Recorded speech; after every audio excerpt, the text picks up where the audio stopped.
Picture a world where winter isn't just a season, it's a relentless adversary. The wind howls like a pack of wolves, the ground freezes into a slab of iron, and the air itself seems to claw at your warmth, stealing it from your very bones. This was the reality for medieval English peasants, living in an age where central heating was as fantastical as a dragon's flight, and a thermometer was a distant dream. You might imagine their lives as a grim struggle, shivering in flimsy huts, barely clinging to survival through the frost. But what if I told you these so-called simple folk, armed with nothing but mud, straw, and their wits, turned their humble homes into fortresses of warmth? What if their smoky, straw-filled dwellings held secrets so clever that we, with our smart thermostats and double-glazed windows, might have something to learn? Welcome to Boring History, where we dig into the past to uncover the brilliance hidden in the everyday. Today, we're stepping into the frostbitten world of medieval England to explore how peasants kept warm through the brutal winters. This isn't just a story of survival, it's a tale of human ingenuity, where every wisp of smoke, every scrap of straw, and every shared moment was a calculated move to outsmart the cold. So, grab a blanket, imagine the crackle of a fire, and let's journey back to a time when warmth was a hard-won treasure. Let's start with the very walls of the peasant's home, because they were far more than just barriers against the wind. To us, a house made of mud and sticks sounds like something a child might slap together in the backyard, doomed to collapse in the first gust. But the medieval peasant's home, built with a technique called wattle and daub, was a masterpiece of practical engineering, refined over centuries of trial and error. Imagine a framework of woven willow or hazel branches, flexible yet strong, forming a lattice like the bones of the house. Over the skeleton, they slathered a thick, sticky mixture of clay, straw, sand, and yes, I know it sounds strange, cow dung. Now, before you wrinkle your nose, hear me out. This wasn't just any muck. The dung, packed with undigested fibers, acted like a natural glue, binding the mixture into a material that hardened like stone in the sun. The straw added strength, preventing cracks, while the clay brought a surprising superpower: heat capacity. These walls didn't just stand there. They worked, soaking up heat from the fire during the day like a giant, earthy battery. By night, they slowly released that stored warmth, keeping the interior from plunging into bone-chilling cold. What's even more remarkable is how these walls breathed. The mixture wasn't airtight. It had a microscopic porosity that let air and moisture pass through just enough to prevent dampness from building up inside. Damp was the enemy in a cold climate, making everything feel colder and more miserable. These walls regulated humidity like a living organism, keeping the air bearable. And here's where it gets really clever. The peasant hut had no chimney. That's right, no chimney. To us, that sounds like a recipe for a smoky, choking mess, but for the peasant, smoke was an ally, not a foe. When they lit the fire in the central hearth, the smoke didn't shoot straight out. It lingered, rising slowly to form a warm, dense layer under the thatched roof. This smoky blanket acted like an insulator, trapping heat and transferring it to the roof, the wooden beams, and the upper parts of those clay walls. The walls soaked it up, becoming a radiant heat source that gently warmed the entire space. Even better, the creosote and other compounds in the smoke seeped into the porous clay and thatch, acting as a natural antiseptic and insecticide. Mold, fungi, and wood-eating bugs didn't stand a chance. So what looks to us like a primitive, smoky hovel was actually a sophisticated system of passive heating and preservation, turning a simple hut into a cozy, living fortress. The hearth itself was the beating heart of this system, and it's where we'll linger next, because it was so much more than a place to burn wood. Unlike the grand fireplaces we imagine in castles, with their marble surrounds and tall chimneys, the peasant's hearth was a simple, stone-lined pit in the earthen floor, right in the middle of the single-room hut. Why the middle? Because it maximized efficiency. A fireplace against a wall sends half its heat into the stone, often leading outside, wasting precious energy.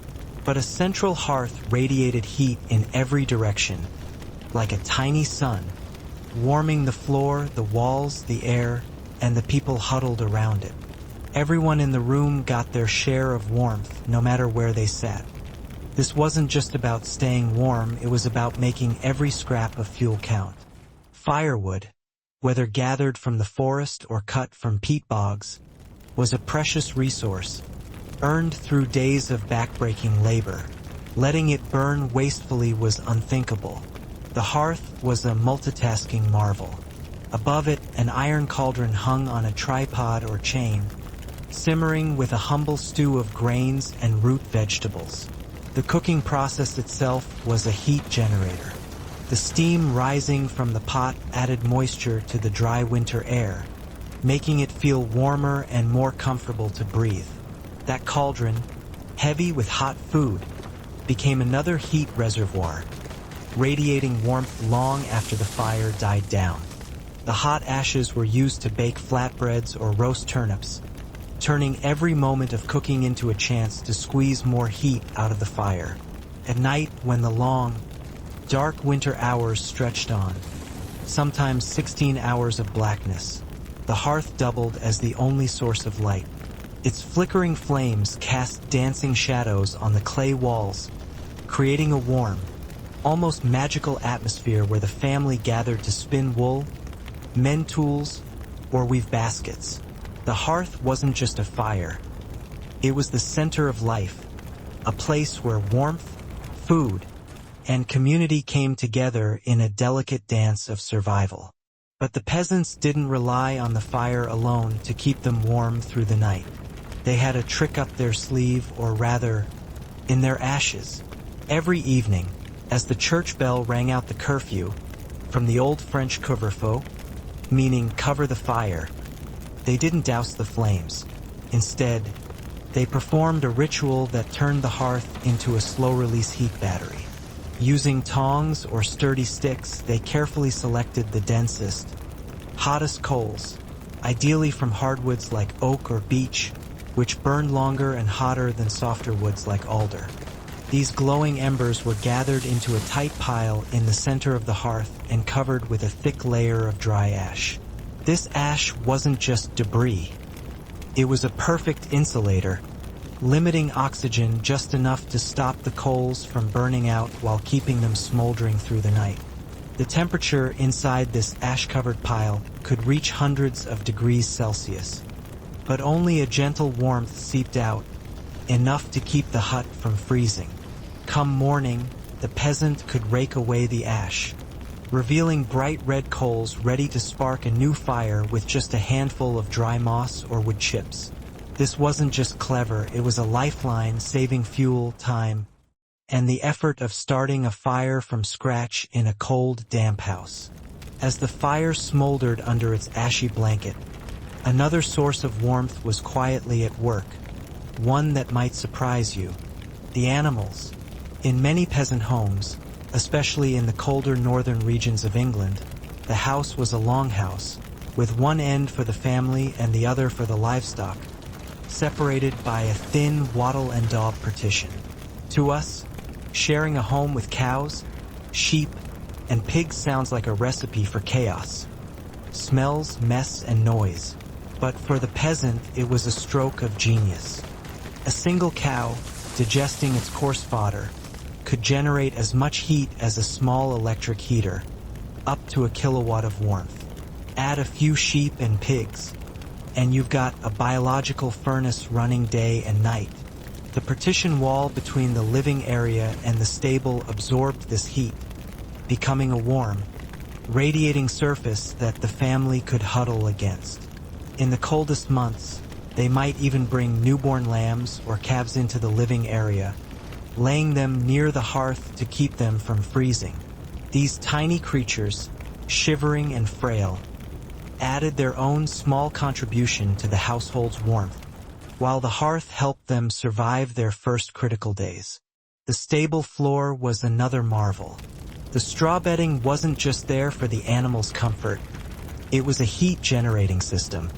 As the animals trampled their manure into the straw, it triggered a composting process, much like the one we'll explore on the living side of the house. This wasn't a clean, modern compost pile. It was a messy, smelly mix of urine, feces, and straw, but it worked. The heat from the slow decomposition warmed the earthen floor, creating a warm foundation that radiated upward. The peasants didn't change this bedding daily. They added fresh straw on top, letting the lower layers compost through the winter. By spring, they'd have a rich, fertile mix to spread on their fields. But during the winter, it was a vital heat source. The smell? Well, they were used to it.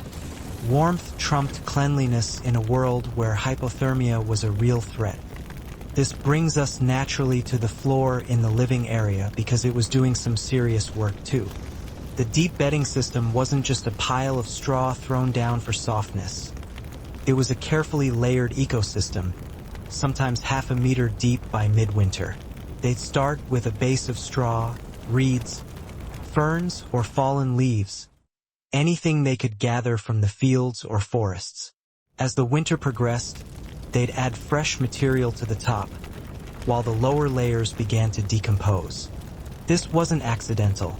The peasants understood, perhaps intuitively, that the rotting process generated heat. Microorganisms thrived in this damp, dark environment, breaking down the organic matter and releasing a steady, low-grade warmth that kept the floor above freezing.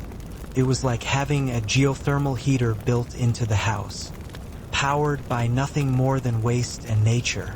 The top layer stayed springy and relatively clean, providing a comfortable surface for walking, sitting, and sleeping. And when spring came, this composted bedding was a treasure, a nutrient-rich fertilizer that ensured the next harvest. It was a system that turned waste into warmth, warmth into survival, and survival into future abundance. Sleeping on this warm floor was strategic. The family didn't have fancy beds raised off the ground. Instead, they slept on straw-stuffed mattresses or directly on the bedding, right where the heat from the composting process and the hearth's residual warmth was strongest. They'd pile on blankets, often just more woolen cloaks or animal hides, and huddle together, sharing body heat. Sleeping close to the floor wasn't a sign of poverty. It was a choice, keeping them in the warmest microclimate of the house. It's a far cry from our modern beds with memory foam and heated blankets, but it worked, turning the floor into a cozy, life-saving cocoon. This interconnected system, walls, hearth, animals, floor, was a marvel of resourcefulness. But the peasants didn't stop there. They turned their own bodies into heating systems, using their clothing and bedtime rituals to hold onto every scrap of warmth. Let's dive into that next, because it's where the human element starts to shine even brighter. The medieval peasants' clothing wasn't just about modesty or style. It was a matter of life and death, a portable microclimate they carried from the hearth to the fields to their beds. The secret was layering, a technique so effective we still use it today, whether we're hiking in the mountains or braving a chilly commute. The base layer was a long linen undershirt, smooth against the skin and excellent at wicking away sweat. Linen didn't trap heat like wool, but it kept the body dry, which was critical in preventing chills. Over this went 1 or 2 tunics made of coarse, homespun wool. Wool was the hero here, a miracle material with a natural crimp that created tiny air pockets, trapping still air, the best insulator there is. Wool could also absorb moisture without feeling wet, slowly releasing it to keep the wearer warm and dry. Here's where it gets interesting. The peasants didn't wash their woolen clothes. at least not in the way we'd expect. Modern detergents would strip away lanolin, the natural wax in sheep's wool that made it water-repellent and windproof, by leaving their clothes unwashed or only lightly rinsed in cold water. They preserved this fatty layer, turning their tunics into weatherproof armor. Rain and snow rolled off the fabric, and icy drafts couldn't penetrate the dense, greasy weave. These dirty clothes, reeking of sheep and smoke, were far warmer than clean, fluffy ones. Over the tunics, they might add a cloak or cape, creating additional air layers that acted like the insulation in a modern jacket. The peasants wore this layered armor all day and often slept in it, too, carrying the warmth of the hearth with them into their cold beds. It wasn't just clothing, it was a survival system designed to keep their body heat close and the winter's chill at bay. Sleeping was another challenge. Climbing into a cold bed was more than uncomfortable. It could be a physical shock, sending the body into shivers that drained precious energy.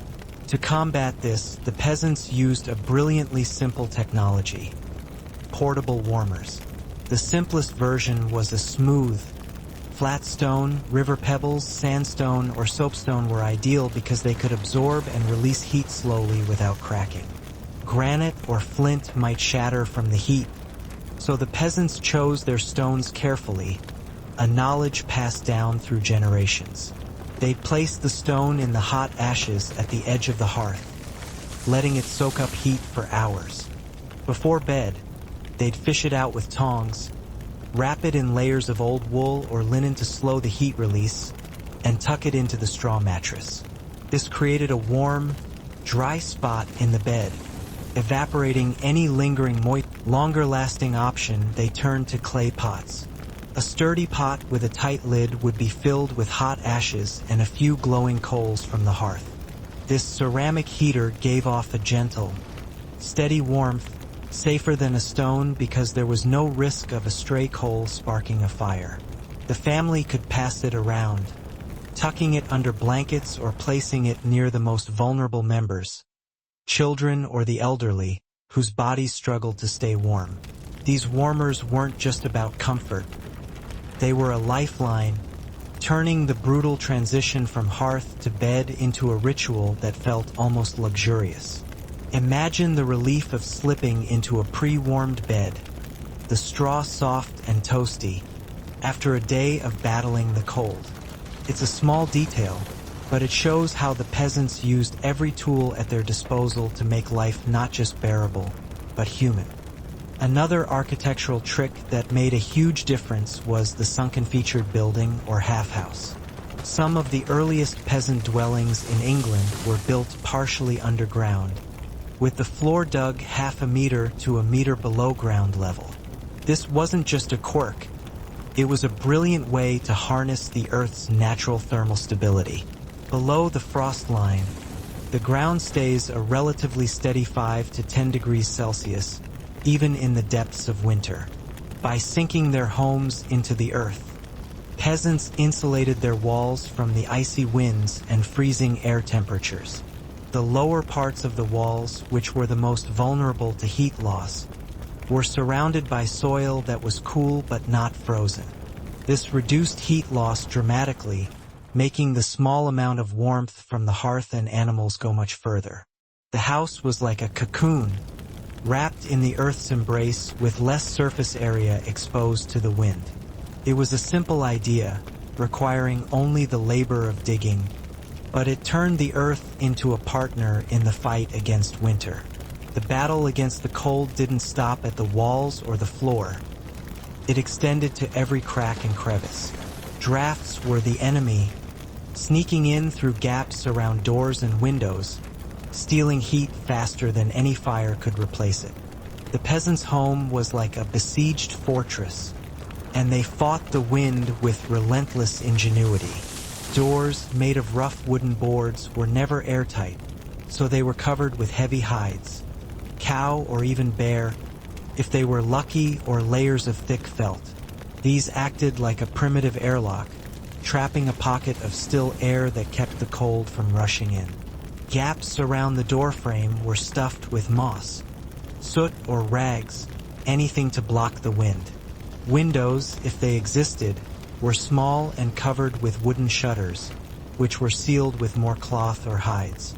The smoke hole in the roof, the only ventilation, could be partially covered with a stone or board during storms, leaving just enough space to let the smoke escape.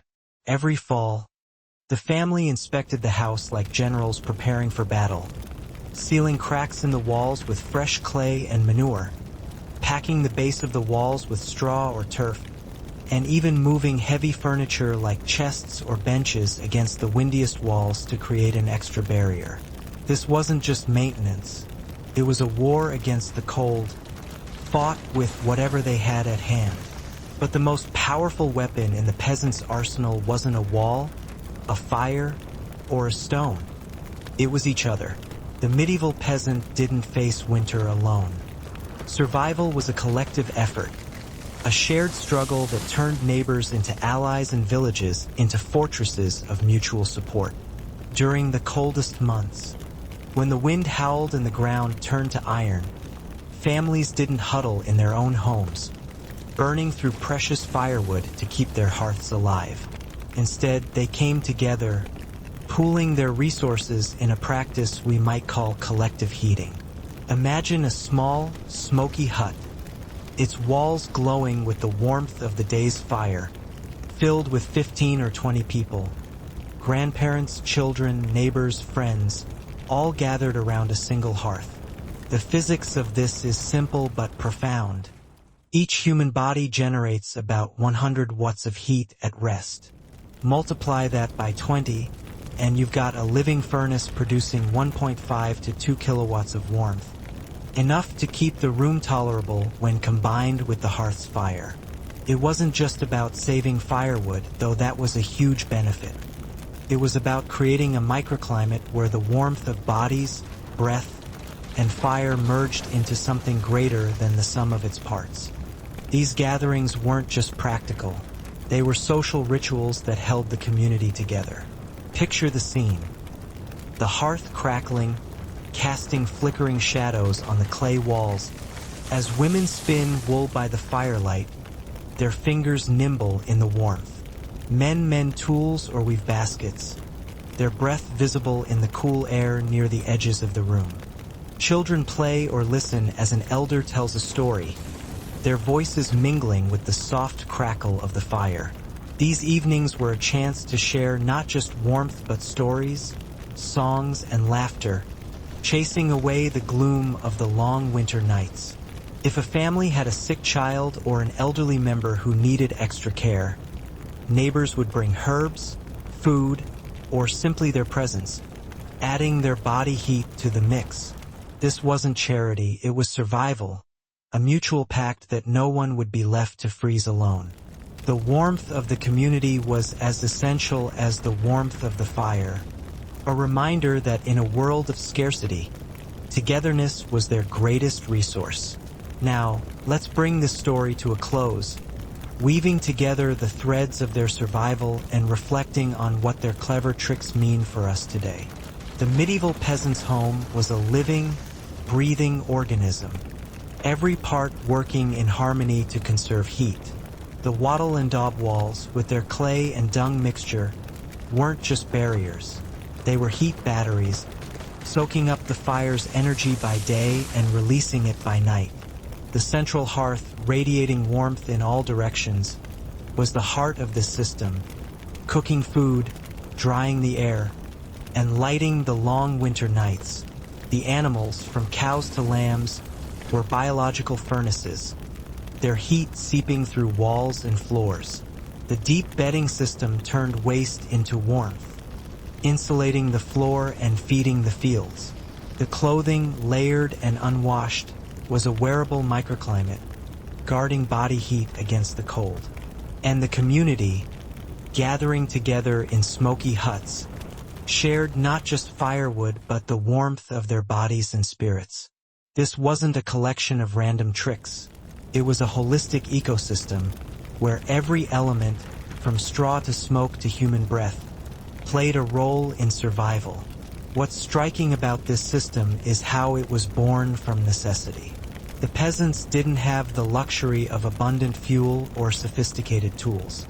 They had clay, straw, animals, and each other, and they used them with a deep, intuitive understanding of the world around them. They didn't fight nature.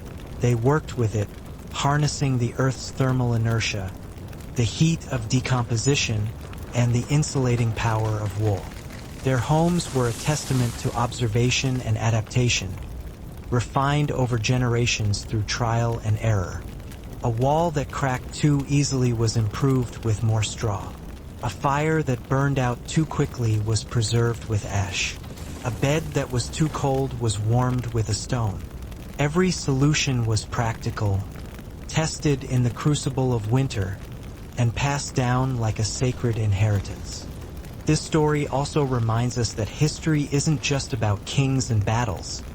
It's about ordinary people solving extraordinary problems. The medieval peasant, often dismissed as backward or uneducated, was a master of survival, turning scarcity into abundance with nothing but their hands and their minds. Their homes weren't just shelters. They were living systems, as sophisticated in their own way as any modern invention. The smoke-filled hut, the straw-covered floor, the shared bed. These weren't signs of poverty but of brilliance, a testament to what humans can achieve when pushed to the edge. Let's pause and think about what this means for us. We live in a world of electric heaters, insulated walls, and smart thermostats, where warmth is a button press away. Yet, there's something humbling about the peasants' approach. They remind us that the most ingenious solutions are often the simplest, born from what's at hand. Their deep bedding system, for example, is a lesson in circularity, using waste to create heat and fertilizer, a model of sustainability we're only now rediscovering in our quest for eco-friendly living. That human connection can be as vital as any technology. In a world increasingly dependent on non-renewable energy, the peasant's ability to work with nature, not against it, feels like a quiet challenge. Could we, with all our modern tools, learn to be as resourceful? Could we find warmth in the things we overlook? Community, ingenuity, the gifts of the earth? As we close this chapter, let's take one last moment to imagine ourselves in that hut. The fire is low, the air thick with the smell of smoke and straw. Outside, the wind howls, but inside, the walls are warm, the floor is soft, and the voices of neighbors fill the air with stories and laughter. It's not a life of luxury, but it's a life of resilience, where every scrap of heat is cherished, and every person is a source of strength. This is the legacy of the medieval peasant. Not just survival, but a way of living that turned the harshest season into a season of ingenuity and togetherness. If you've loved this dive into the warm, smoky world of medieval survival, don't let the fire go out. Hit that like button, subscribe to Boring History, and ring the bell so you don't miss our next journey into the past. We've got more stories of ordinary people doing extraordinary things, from the forgotten corners of history to the lessons they left behind. Share this video with someone who loves a good tale of human grit, and drop a comment below. Could you survive a medieval winter? What's the cleverest survival trick you've heard in this story? Until next time, keep warm, keep curious, and keep exploring the history that's anything but boring.